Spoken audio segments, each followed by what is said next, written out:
comedian Dave Boyle, and I'm quitting alcohol. So I'm here at the ayahuasca retreat, and I tell you what, it is a fucking beautiful spot. It's like in the bottom of this valley in between the mountains. It's just green.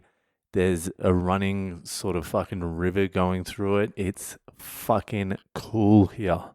It would be like amazing to stay here even if you weren't doing the ayahuasca. It's definitely an upmarket type place though. It definitely gives off the vibes. It's mainly catered towards mentally ill white people like myself. That's why I was a little bit shocked that they have like a psychologist here doing all the like questions and shit, seeing if you're of sound mind. The only reason you get here is if you're fucking completely nuts.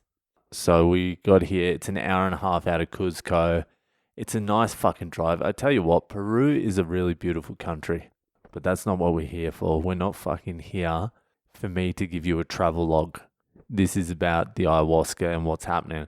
So it was an hour and a half bus trip out of Cuzco to get here. Got in and immediately had to do the doctor's test, the medical exam with the ECG to check if the heart's all right, which I was a little bit nervous about because if something comes up, they just don't let you do it. So I was a little bit nervous. I was like, fuck, what if something comes up? I haven't been working out. I've been on the darts a little bit. But it turns out, I found out when I got here that you can smoke darts. That's one of the only things you can do. In the ceremony, they've got pure tobacco here. And they're like, if you want to concentrate and focus, they'll give you a dart. So even if I don't need to concentrate, I'll probably have a dart. I'll be like, yeah, can I grab a dart, please? So I did the ECG. I passed all that. The plugs weren't sticking to my hairy chest, so that's probably how I passed. But got through that. Then had a meeting with a doctor. Took blood pressure. Took my heart rate. Did all that. But she spent a bit of time with her fucking stethoscope on the chest. Like a long time. I was like, what's going on here? I'm like, is everything right? She's like, yeah, heart just beats a little bit slow. Do you exercise a lot? I'm like, yeah, I'm a 4-stripe white belt jiu-jitsu. Of course I do. I do heaps of working out. So I passed the medical test and then had to speak with the psychologist and just basic questions. What's your experience with fucking drugs? Lots. What's your intention here? I said to be a better husband and father. And that is pretty much my general intention. So I got through the psychologist examination as well. Then what did we do? We went down to one of the huts. It's not really a hut. It's really a building that looks like a hut. It's pretty fucking luxurious out here, actually. I forget how much it costs, but it's worth it.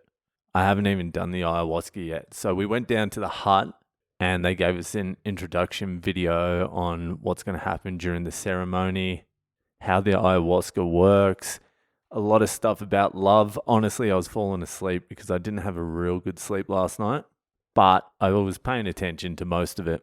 Then we went down. There's 2 like energy healers or clearers or something like that, 2 Andean ladies, like Incans. One of them's from like one of the last remaining Incan tribes.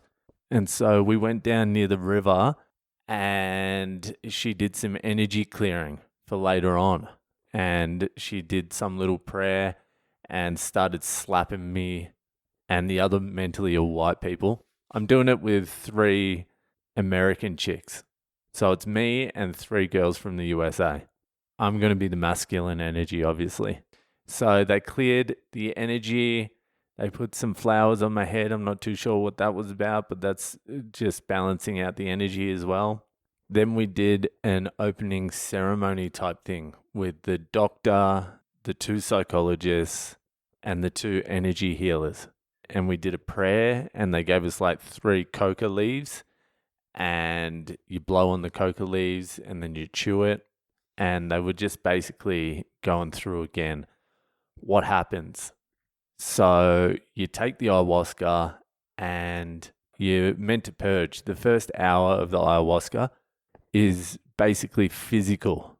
They said it does a scan of your body and it finds any ailments And then they're like, if you feel pain somewhere in your body in that first hour of the ayahuasca, it's because you have something going on there. They're like, it could be cancer, it could be a fucking gastro. Your eyes could water because your eyes are fucked or something like that. And the ayahuasca just works on your ailments. And then once that's done, once it's fixed or worked on your problems, then you do the purge. And that's just vomiting. And that's unavoidable. That's part of the whole thing. So the purge, and then it starts doing the mental work and then the spiritual work. So that's happening in about an hour and a half, 2 hours. We're doing some meditation pretty soon. Love meditation or something like that to get us in the frame of mind. And then it's the ayahuasca at 7 p.m. So they've put a big emphasis on love here and your attitude. They're like, the ayahuasca can only do so much. It's a tool. Most of the work has to be done by you.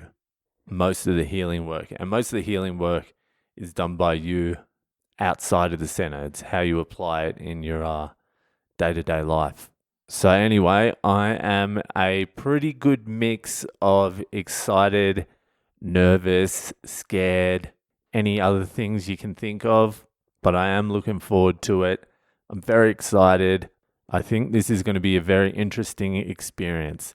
Anyway, I'm going to have a little lie down before I have to do some love meditation and then the ayahuasca. So that's enough for today, and I'll see you the fuck later.